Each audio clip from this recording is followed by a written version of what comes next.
Revanth list పక్కన పెట్టేశారు. ఎమ్మెల్యేల కోటాలో ఎమ్మెల్సీ టికెట్ కోసం సీఎం ప్రతిపాదించిన పేర్లను పట్టించుకున్న హైకమాండ్ వేం నరేందర్ రెడ్డి, ఫహీం ఖురేషీ ఇట్లాంటి పేర్లు పెడితే మరి పక్కగా పడేయకపోతే ఏం చేస్తారు? ఏం సంబంధం? ఫహీం ఖురేషీకును కాంగ్రెస్ పార్టీకి ఏం సంబంధం? ఏ నియోజకవర్గంలో కాంగ్రెస్ పార్టీ కోసం పనిచేసిండు? ఏ గ్రామంలో 10 ఓట్లు ఫహీం ఖురేషీ వేయించిండు? ఏం చేసిండు? వీళ్ళంతా కాంగ్రెస్ పార్టీ జెండాలు పట్టుకుందరా? గాంధీ భవన్ ఏడుందో తెలుసా వీళ్ళకి? గాంధీ భవన్ మెట్లు తెలుసా వీళ్ళకి?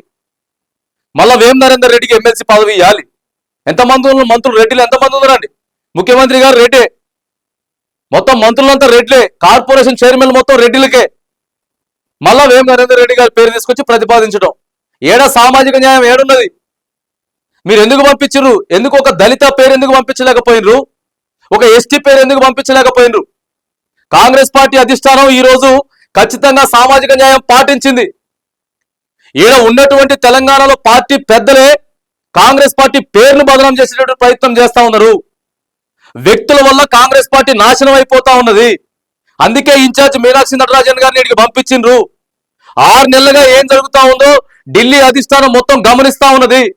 ఇక్కడ ఇంటర్నల్ గా బీజేపీకి ఎవరు ప్రయత్నం చేస్తా ఉన్నారు, ఎవరు సహకరిస్తా ఉన్నారు అనేది అన్నిటిని కూడా ఆలోచన చేస్తా ఉన్నది. ఫహీం ఖురేషీకి రేవంత్ రెడ్డికి ఏం సంబంధం? ఫహీం ఖురేషీకి కాంగ్రెస్ పార్టీకి ఏం సంబంధం?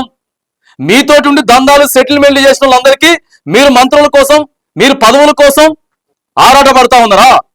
ఇలా కాంగ్రెస్ పార్టీకి చెడ్డ పేరు తెచ్చేటటువంటి ప్రయత్నం రేవంత్ రెడ్డి గారు చేయట్లేదా?